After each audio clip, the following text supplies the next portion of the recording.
लिए बहुत ज्यादा इंपॉर्टेंट हो जाता है। चलिए हम और देखते हैं। क्वेश्चन है, निम्नलिखित कथनों पर विचार करें। क्या है? According to the United Nations World Water Development Report 2022, India annually extract more than 1/4 of the world's ground water. कि संयुक्त राष्ट्र की विश्व जल विकास रिपोर्ट 2022 के अनुसार भारत सालाना दुनिया की 1/4 से अधिक भूजल का दोहन करता है। दूसरा कह रहा है, India needs to extract more than 1/4 of the world's ground water annually to meet the drinking water and sanitation need of the approximately 80% of the world population living with in the territory.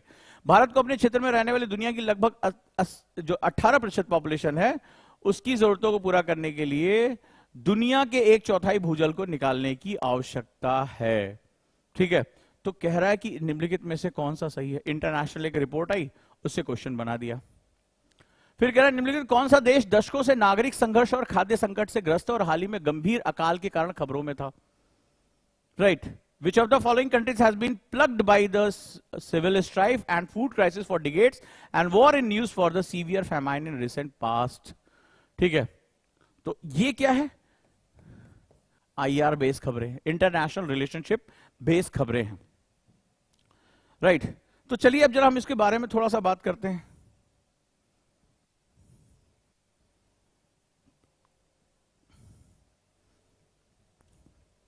अब सवाल है कि इतना ये कठिन क्यों है। अब जो तुम्हें बताने जा रहा हूं उसके बारे में समझो। अक्सर मैं अपनी क्लास से कहता हूं कि जो IAS है, ठीक है, जैसे कई लोग कहते हैं कि कौन सी किताब पढ़ें, क्या चीज है, तो मैं हमेशा कहता हूं भारत को जानो, नो इंडिया, भारत को जानो। अगर IAS की तैयारी करना चाहते हो तो भारत को जानो, बड़ा इंपॉर्टेंट है। अब जरा जो बात कहने जा रहा हूं उसको ध्यान से सुनना, और अगर लिख भी लोगे तो बहुत इंपॉर्टेंट रहेगा तुम्हारे लिए। तो भारत को जानने में अगर हम बात करें तो किसी भी राष्ट्र को, भारत क्या है? एक राष्ट्र है, ठीक है, एक बहुत बड़ी सांस्कृतिक इकाई है। तो किसी भी राष्ट्र के सामने कुछ चुनौतियां होती हैं। बड़े ध्यान से देखना इसको, बहुत ही ध्यान से इसको समझना। जैसे पहले आपको बताया था, किसी भी राष्ट्र के सामने जो सबसे बड़ी चुनौती होती है वो होती है राष्ट्रीय सुरक्षा, नेशनल सिक्योरिटी। पढ़ाया था, जिसको पढ़ाया था वो दोबारा बता सकता है मुझे। दूसरा क्या होता है, इसको लिखते भी जाओ प्लीज, कोशिश करो इसको लिखने की, बहुत इंपॉर्टेंट है।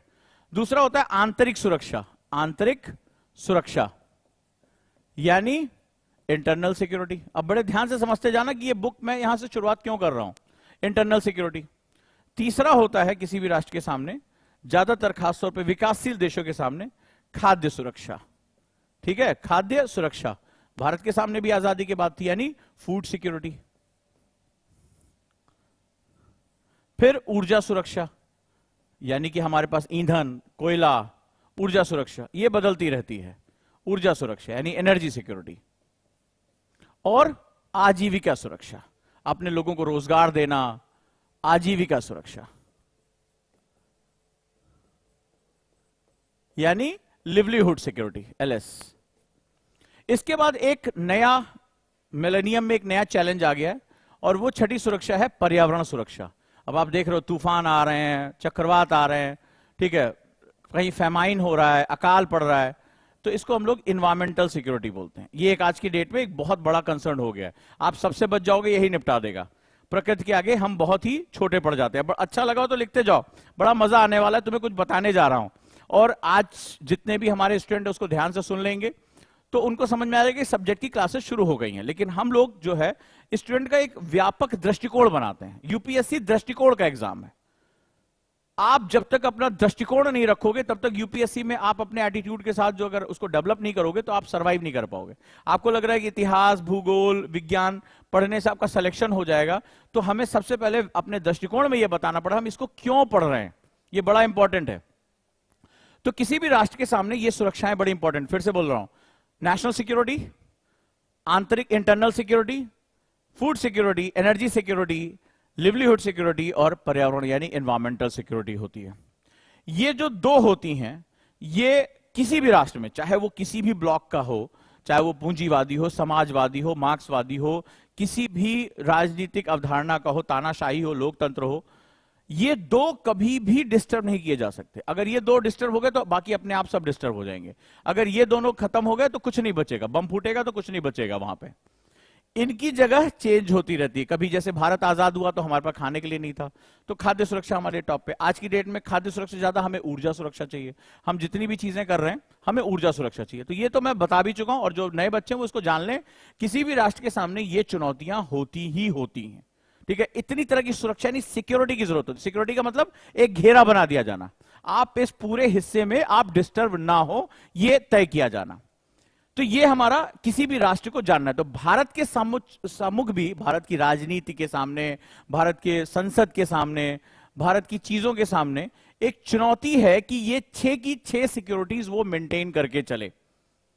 अब एक और बड़ी इंपॉर्टेंट चीज है, हम इस तरह के कौन से मॉडल में, हम इस समय वर्ल्ड मॉडल हमारा क्या है ये जरा देखो। तो वर्ल्ड मॉडल जो हमारा इस समय है वो बड़ा इंपॉर्टेंट है। क्या है? 2 तरह की इकोनॉमी होती है। हम जिस समय इकोनॉमिक मॉडल की बात करें, 2 तरह का हमारी अर्थव्यवस्था होती है। ठीक है, 2 तरह की अर्थव्यवस्था।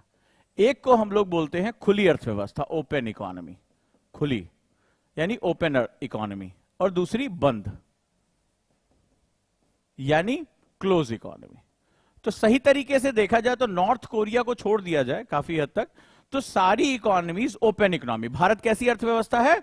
खुली अर्थव्यवस्था है। खुली का मतलब क्या होता है कि हम पूरी दुनिया के साथ व्यापार करते हैं, पूरी दुनिया के साथ चीजें खरीदते और बेचते हैं। कोई डाउट इसमें? राइट, कोई इसमें दिक्कत तो नहीं है?